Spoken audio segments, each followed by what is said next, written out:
tak sempat terhenti, seperti jarum jam dinding yang tidak berfungsi.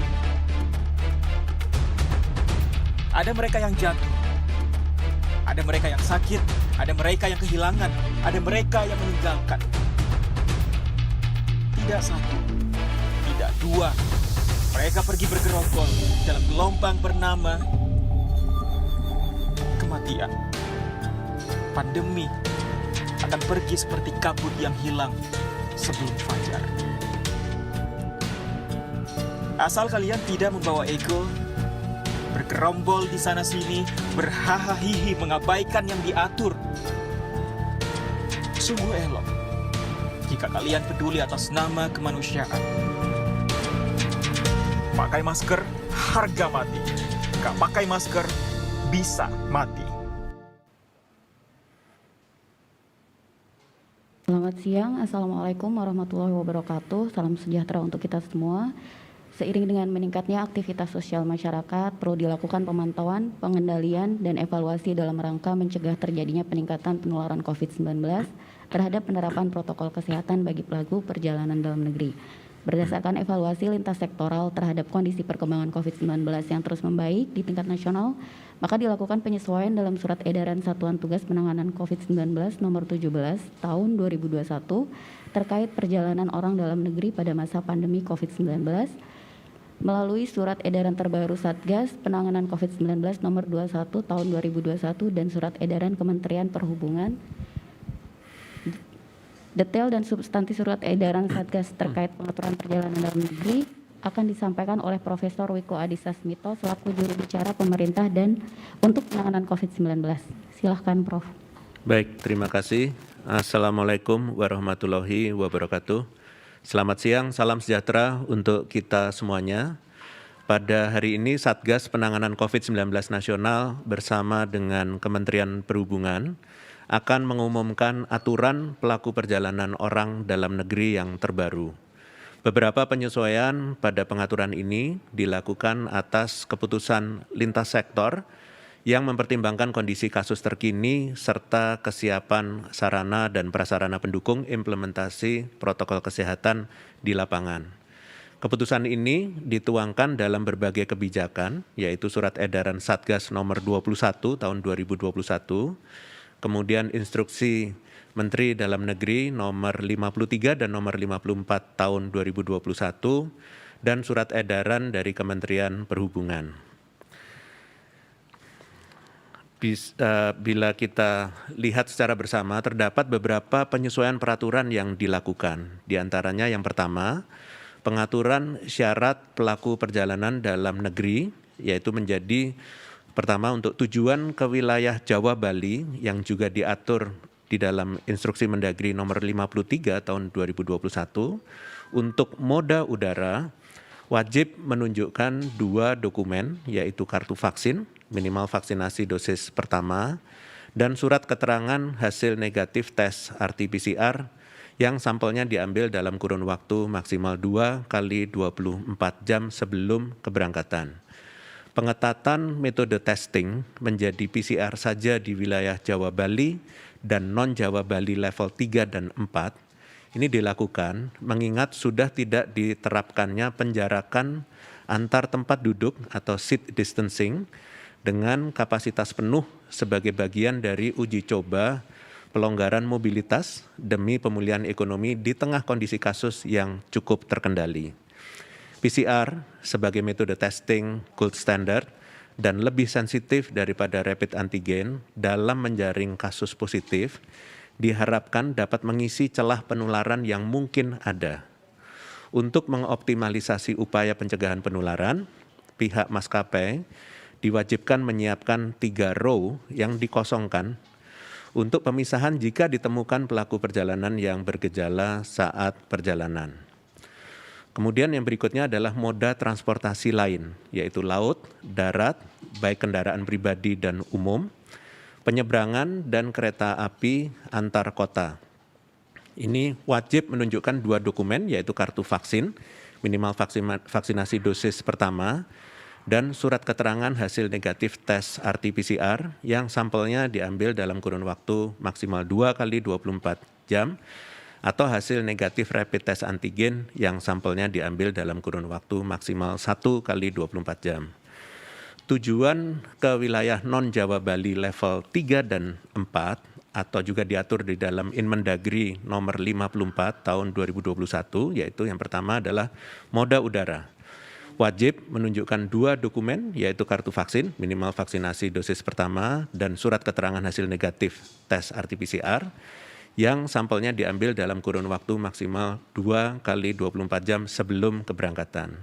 Yang kedua adalah moda transportasi laut, yaitu laut, darat, baik kendaraan pribadi dan umum, serta penyeberangan dan kereta api antar kota. Ini wajib menunjukkan 2 dokumen, yaitu kartu vaksin, minimal vaksinasi dosis pertama, dan surat keterangan hasil negatif tes RT-PCR, yang sampelnya diambil dalam kurun waktu maksimal 2 kali 24 jam atau hasil negatif rapid test antigen yang sampelnya diambil dalam kurun waktu maksimal 1 kali 24 jam.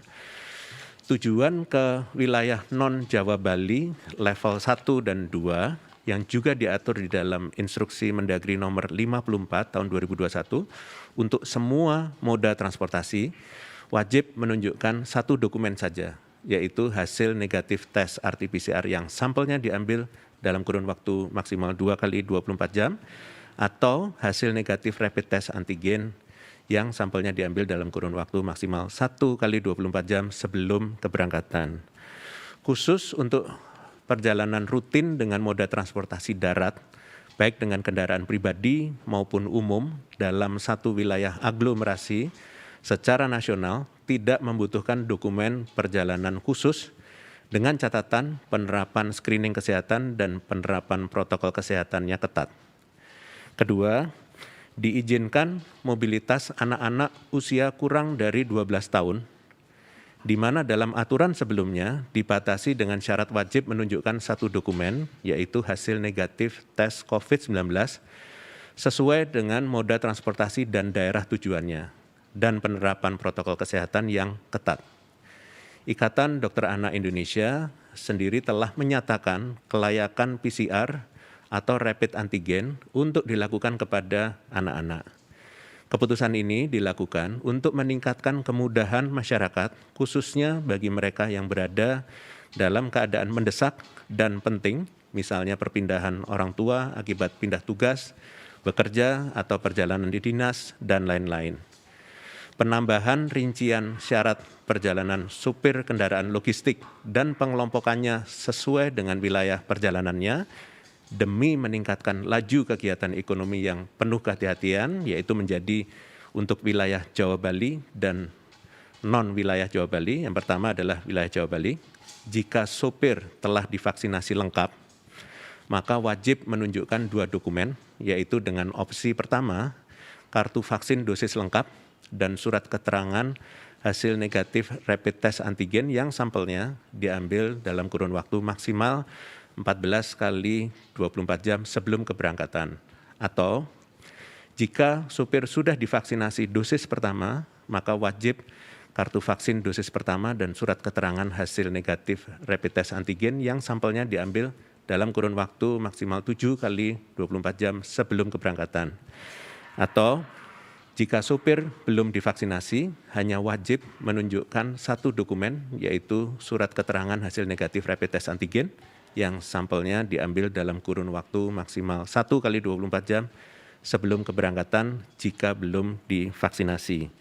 Sedangkan untuk wilayah non-Jawa Bali, hanya wajib 1 dokumen, yaitu hasil negatif tes COVID-19 sesuai moda transportasi dan wilayah perjalanannya. Sebagai tambahan, pelaku perjalanan dengan kondisi kesehatan khusus atau penyakit komorbid yang menyebabkan pelaku perjalanan tidak dapat menerima vaksin, diperbolehkan untuk tidak menunjukkan bukti vaksinasi di moda dan tujuan perjalanan dipilih, dan secara regulasi mewajibkan hal tersebut. Akan tetapi, pelaku perjalanan wajib melampirkan surat keterangan dokter dari rumah sakit pemerintah setempat. Selain ketentuan syarat perjalanan, penting untuk saya ingatkan kembali bahwa potensi penularan juga terjadi saat perjalanan sekalipun penumpang atau pengemudi telah terscreening dengan baik melalui berbagai mekanisme persyaratan yang dirancang. Untuk itu, menjadi catatan penting bagi seluruh masyarakat serta operator moda transportasi untuk mengindahkan protokol kesehatan tersebut. Di antaranya, minimal menggunakan masker kain 3 lapis atau masker medis dengan penggunaan sempurna menutupi hidung dan mulut. Kemudian tidak diperkenankan untuk berbicara satu via alat telekomunikasi atau 2 arah berbicara langsung, mengingat terdapat potensi penularan yang erat akibat droplets yang dikeluarkan secara alami saat berbicara. Kemudian tidak diperkenankan makan atau minum sepanjang perjalanan penerbangan kurang dari 2 jam, kecuali bagi individu yang memiliki kewajiban konsumsi obat terjadwal untuk meminimalisir perilaku membuka masker dan tersebarnya droplet. Kemudian setiap operator moda transportasi wajib mempersiapkan sarana dan prasarananya untuk mengintegrasikan implementasi screening kesehatan elektronik dengan Peduli Lindungi. Hal ini menjadi penting untuk ditindaklanjuti agar apa data yang tercatat saat ini dapat dijadikan bahan analisis upaya antisipasi yang lebih efektif, khususnya menjelang periode libur Natal dan Tahun Baru. Berbagai aturan ini akan berlaku efektif mulai tanggal 21 Oktober 2021 sampai waktu yang ditentukan kemudian, menimbang dinamika di masa yang akan datang. Diharapkan pemerintah daerah dapat segera mewadahi kebijakan ini dalam peraturan daerah masing-masing dan masyarakat dapat segera mengetahui dengan baik tiap-tiap poin perubahannya termasuk operator moda transportasi yang memperhatikan rincian perubahan kebijakan ini agar ditegakkan dengan disiplin di lapangan. Berikan sanksi yang sesuai dengan pelanggar tanpa pandang bulu.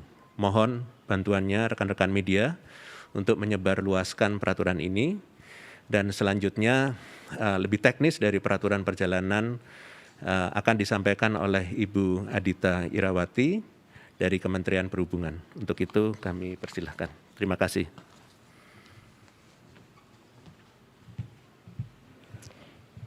Baik, terima kasih kepada Profesor Wiku. Assalamualaikum warahmatullahi wabarakatuh. Salam sejahtera untuk kita semua, Om Swastiastu, Namo Buddhaya, dan salam kebajikan. Menindaklanjuti Surat Edaran Satuan Tugas Penanganan COVID-19 nomor 21 tentang ketentuan perjalanan orang dalam negeri pada masa pandemi COVID-19 yang sudah dijelaskan oleh Profesor Wiku tadi, Kementerian Perhubungan telah menerbitkan Surat Edaran Kementerian Perhubungan tentang petunjuk pelaksanaan perjalanan orang dalam negeri untuk semua moda transportasi yang terdiri dari Surat Edaran Kemenhub nomor 86 tahun 2021 untuk transportasi darat, Surat Edaran Kemenhub nomor 87 tahun 2021 untuk transportasi laut, Surat Edaran Kemenhub nomor 88 tahun 2021 untuk transportasi udara, dan Surat Edaran Kemenhub nomor 89 tahun 2021 untuk transportasi perkereta-apian. Surat edaran ini keseluruhannya mengatur hal-hal teknis sebagai petunjuk pelaksanaan bagi para operator prasarana dan sarana maupun bagi para calon penumpang di semua moda transportasi terkait dengan perjalanan orang dalam negeri. Hal-hal penting terkait syarat perjalanan tadi sudah dijelaskan dengan sangat lengkap dan detail oleh Profesor Wiku, dan kami akan menambahkan saja hal-hal teknis yang perlu diketahui oleh masyarakat luas. Antara lain adalah sebagai berikut. Untuk transportasi udara, kapasitas penumpang saat ini sudah diizinkan lebih dari 70%, seperti ketentuan sebelumnya ya. Namun penyelenggara angkutan udara tetap wajib menyediakan 3 baris kursi yang diperuntukkan sebagai area karantina bagi penumpang yang bergejala. Sedangkan penetapan kapasitas terminal bandar udara ditetapkan paling banyak 70% dari jumlah penumpang waktu sibuk pada masa normal. Lalu untuk transportasi darat, kapasitas juga diatur, yaitu untuk daerah dengan kategori PPKM level 3 dan 4, diterapkan pembatasan jumlah penumpang paling banyak maksimal 70% dan 100% untuk daerah dengan kategori PPKM level 1 dan level 2. Sedangkan untuk transportasi laut, di wilayah dengan PPKM level 4 diterapkan kapasitas maksimal 50%, di daerah level 3 70% dan di level 1 dan 2 diperbolehkan maksimal 100%. Adapun untuk kereta api, kapasitas kereta api antar kota maksimal adalah 70%. Sedangkan untuk komuter dalam wilayah atau kawasan aglomerasi maksimal adalah 32% untuk kereta rel listrik atau KRL dan maksimal 50% untuk kereta api lokal perkotaan. Kementerian Perhubungan juga meminta kepada seluruh operator sarana dan prasarana transportasi untuk dapat memberikan sosialisasi kepada calon penumpang agar dapat mengikuti ketentuan yang baru ini. Selain itu juga diminta kepada operator untuk menerapkan ketentuan ini secara konsisten, sekaligus melaksanakan pengawasan dalam hal penerapan protokol kesehatan, baik itu di lokasi sarana maupun prasarana, dan juga tentunya pengawasan terhadap protokol kesehatan oleh para penumpang. Kementerian Perhubungan juga melalui otoritasnya di tiap-tiap moda transportasi di daerah, bekerja sama dengan Dinas Perhubungan, Satgas Daerah, dan juga TNI Polri, akan melakukan pengawasan atas implementasi ketentuan ini, sekaligus juga memastikan bahwa penumpang mentaati protokol kesehatan. Keempat, surat edaran Kementerian Perhubungan ditetapkan pada hari ini, 21 Oktober 2021, dan mulai berlaku pada tanggal yang sama, yaitu 21 Oktober 2021, kecuali untuk transportasi udara. Surat edaran nomor 88 untuk transportasi udara ditetapkan hari ini untuk berlaku efektif pada tanggal 24 Oktober 2021 pukul 00 WIB.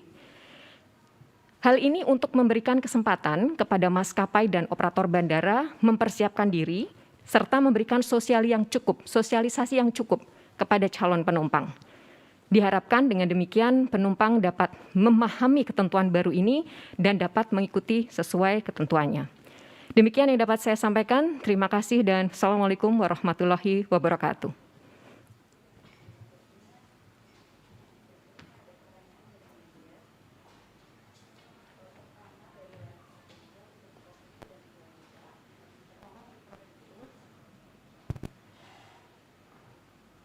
Apa saja yang menjadi pertimbangan pertama untuk Prof. Wiku, apa saja yang menjadi pertimbangan kewajiban PCR sebagai syarat penumpang pesawat udara? Mengapa persyaratan diperketat di tengah penurunan level PPKM oleh pemerintah? Yang kedua untuk silakan Prof untuk dijawab terlebih dahulu. Baik, terima kasih atas pertanyaannya dari kompas.com. Jadi pada prinsipnya penerapan persyaratan pelaku perjalanan di screening dengan PCR, khususnya untuk moda transportasi udara, ini dalam rangka untuk memastikan tidak terjadi penularan. Menggunakan PCR tentunya dengan akurasi yang lebih tinggi daripada rapid test antigen. Harapannya pada saat peningkatan jumlah penumpang dengan kepadatan yang lebih tinggi, diharapkan tidak terjadi potensi penularan dari orang yang mungkin lolos dari proses screening apabila tidak menggunakan RT-PCR. Demikian penjelasannya. Terima kasih. Yang kedua untuk Ibu Adita, seperti apa gambaran tingkat atau jumlah penumpang pesawat udara dalam beberapa waktu terakhir? Apakah memang ada peningkatan? Bagaimana potensinya menjelang akhir tahun ini? Dan bagaimana antisipasi Kementerian Perhubungan dengan adanya potensi kenaikan jumlah penumpang ini? Terima kasih. Ya, terima kasih atas pertanyaannya. Jadi untuk penerbangan atau transportasi udara memang menunjukkan tren peningkatan dari waktu ke waktu, ya, khususnya setelah kondisi memang sudah mulai melandai, ya, kondisi pandemik di Indonesia. Kami mencatat bahwa secara nasional terjadi peningkatan sekitar 10-12% dari sisi load factor atau kapasitas penumpang atau penumpang yang melakukan perjalanan. Dan hal ini tentu harus diantisipasi ya dengan selalu melakukan dan menerapkan protokol kesehatan sesuai dengan ketentuan, dan tentunya dengan adanya ketentuan atau peraturan yang baru tentang syarat perjalanan ini juga harus betul-betul dilaksanakan secara konsisten. Lalu bagaimana menghadapi libur akhir tahun? Kami di pemerintahan lintas kementerian dan lembaga tentu juga bersama Satgas sudah melakukan serangkaian rapat koordinasi untuk bisa mempersiapkan bagaimana antisipasi terhadap lonjakan mobilitas masyarakat di akhir tahun Natal dan akhir tahun baru. Diharapkan nantinya akan ada ketentuan-ketentuan yang memang sifatnya untuk mengantisipasi, yang itu nanti berlaku hanya untuk pada saat Natal dan Tahun Baru. Dan diharapkan juga tentunya seluruh anggota masyarakat tetap bijaksana ya dalam memutuskan untuk bepergian. Karena bagaimanapun pandemik belum berakhir dan kita tetap harus waspada meskipun suasana pandemik sekarang sudah jauh lebih baik dari sebelumnya. Demikian, terima kasih. Selanjutnya untuk Prof. Wiku dari Dian Kompas. Jika menyimak Inmendagri dan SE Satgas terbaru untuk anak-anak usia di bawah 12 tahun, apakah sudah bisa naik pesawat? Dan apabila sudah, apakah diwajibkan PCR atau tidak? Seperti apa mekanismenya? Terima kasih, Prof. Baik, terima kasih. Jadi untuk anak-anak usia di bawah 12 tahun sudah bisa naik pesawat dan memang harus melakukan tes PCR sesuai dengan daerah persyaratan di daerahnya masing-masing. Jadi mereka sudah bisa asal dengan penuh kehati-hatian dan dalam keadaan sehat. Terima kasih. Ada lagi untuk Prof, satu lagi Prof. Dari Hendro Berita 1, apakah Kemendagri, Satgas, dan Kementerian Perhubungan akan mengeluarkan peraturan terkait moda transportasi lain selain udara? Demikian. Baik, terima kasih pertanyaannya dari berita1.com. Jadi pada prinsipnya yang sekarang sedang utamanya diatur adalah transportasi moda udara dalam rangka peningkatan jumlah kapasitas. Dan tentunya ini akan kita evaluasi secara bertahap dan apabila hasilnya baik tentunya akan menjadi evaluasi di dalam perubahan kebijakan ke depan. Hal ini juga pastinya akan berimbas kepada moda transportasi lainnya yang nanti juga secara bertahap dengan penuh prinsip kehati-hatian juga akan kita atur dalam rangka bisa produktif tapi tetap aman COVID. Demikian, terima kasih.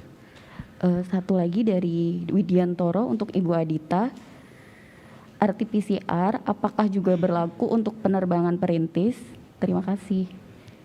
Ya, di dalam ketentuan yang ada di Surat Edaran Satgas nomor 21 dan kemudian kami turunkan juga di dalam ketentuan di dalam Surat Edaran Kemenhub nomor 88 di transportasi udara di daerah perintis aturan-aturan tadi memang tidak diberlakukan karena memang situasi dan kondisi di daerah perintis ini sangat jauh berbeda ya dengan wilayah-wilayah yang lain.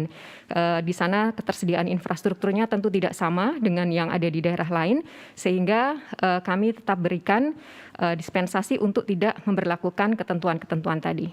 Karena kita juga tetap harus melayani masyarakat yang daerah perintis yang umumnya ini ada di daerah perbatasan, terpencil ya. Dan sehingga kita tetap harus bisa memberikan pelayanan meskipun dengan keterbatasan infrastruktur. Demikian, terima kasih. Selanjutnya untuk Ibu Adita lagi dari Fajar Rakyat Merdeka. Apa saja ketentuan yang disiapkan untuk transportasi udara dalam menghadapi libur Nataru dan jelang musim liburan? Lonjakan penggunaan transportasi umum selain pesawat ada juga bus. Bagaimana pengawasan protokol kesehatan di bus antar kota karena sejak September banyak yang tidak menerapkan prokes. Terima kasih. Baik, untuk transportasi udara di libur Nataru, sebenarnya apa yang kita terapkan saat ini adalah juga dalam rangka kita menyusun langkah-langkah antisipasi menjelang Natal dan Tahun Baru. Jadi ketika diterapkan dengan adanya tidak ada pembatasan kapasitas, namun dilakukan pengetatan dalam syarat perjalanan dengan PCR, ini sebenarnya salah satu juga cara kita untuk melihat apakah pola ini bisa tepat kita lakukan untuk tetap menjaga agar mobilitas masyarakat itu aman dan sehat, tidak menimbulkan lonjakan kasus seperti kejadian-kejadian Nataru sebelumnya. Jadi sekali lagi ini adalah cara kita untuk melakukan evaluasi. Tentu apa hasil evaluasi ini akan menjadi satu rujukan bagi kami tentu semua di pemerintahan untuk menyusun kebijakan-kebijakan jelang Natal dan Tahun Baru. Sementara menanggapi tadi mengenai transportasi darat, ya ini satu masukan ya, dan kami juga mengakui masih belum sempurna dalam melakukan pengawasan terhadap bagaimana transportasi darat khususnya untuk bis-bis antar kota. Ini tentu kita akan lakukan terus sosialisasi dan juga memberikan pemahaman kepada para operator agar tetap bisa mematuhi ketentuan-ketentuan. Dan juga kami harus terus bekerja sama dengan pihak kepolisian, karena dalam pelaksanaannya di lapangan, bagaimana nanti enforcement dalam ketentuan ini diberlakukan, itu tentu tidak bisa lepas dari kerjasama dengan pihak kepolisian, khususnya Korlantas Polri.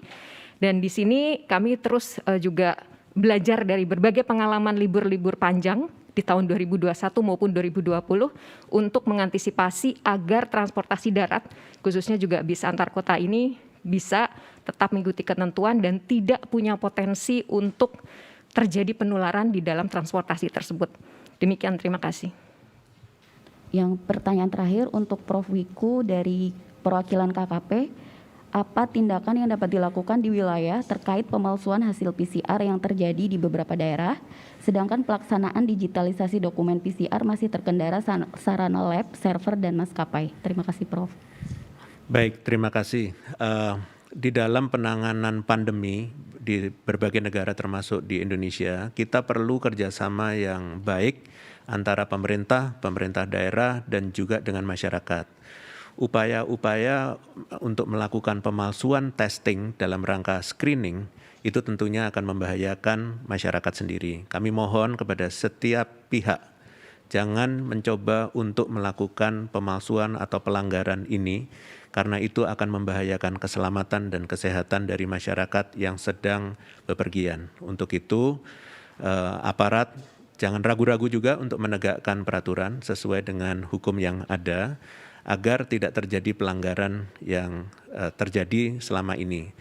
Dalam rangka pelaksanaan digitalisasi dokumen PCR, ini memang dalam rangka untuk meningkatkan kecepatan pemeriksaan sehingga betul-betul lancar perjalanannya, tetapi di sisi yang lain memang belum seluruh daerah memiliki kapasitas yang sama karena Indonesia yang besar, tapi kita berusaha keras untuk membantu penyiapan infrastruktur dan kesiapan personel di daerah agar proses penggunaan teknologi dalam rangka mempercepat proses pemulihan ekonomi ini dan menjaga kesehatan di masyarakat bisa terlaksana dengan baik.